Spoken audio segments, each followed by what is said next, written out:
भक्ति, भजन और प्रवचन के अद्भुत संगम में डूबने के लिए सब्सक्राइब करें आस्था टीवी के YouTube चैनल को और ताजा अपडेट के लिए बेल आइकॉन पर क्लिक करना न भूलें। कहीं मेरे कर्म के कारण, कहीं मेरे व्यवहार के कारण मेरे पिता का सिर तो नहीं झुकेगा। और ये बात नितांत सत्य है भाई। हर पुरुष बेटी को बहुत प्यार करता है। हर पुरुष, पिता पुत्री का प्रेम बहुत अद्भुत है, क्योंकि वहां कोई स्वार्थ नहीं होता। बेटी का भी अपने बाप से कोई स्वार्थ नहीं होता है।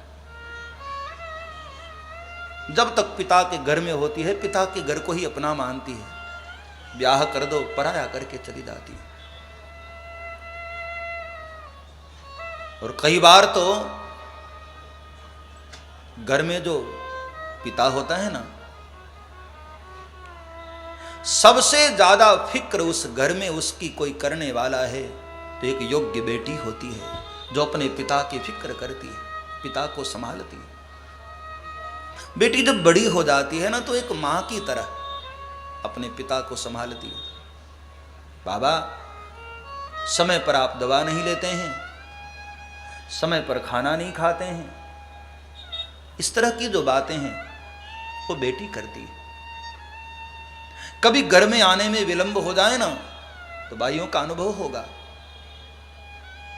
घर में सबसे ज्यादा चिंता बेटी को होती है। बार बार अपनी मां को पूछती है, मां पिता भी आए नहीं, मेरे बाबा भी आए नहीं।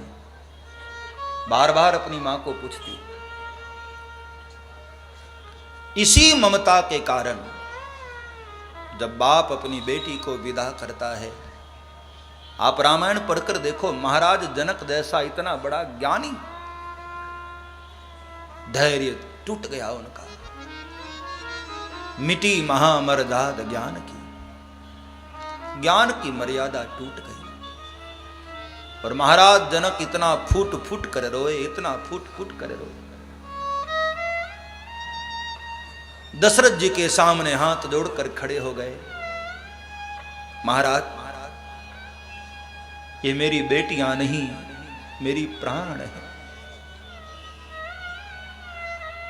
इनसे कोई भूल हो जाए, मैंने संस्कार देने में कमी की होगी, इसलिए मुझे गालियां दे देना, मेरी बेटियों को कुछ न कहना।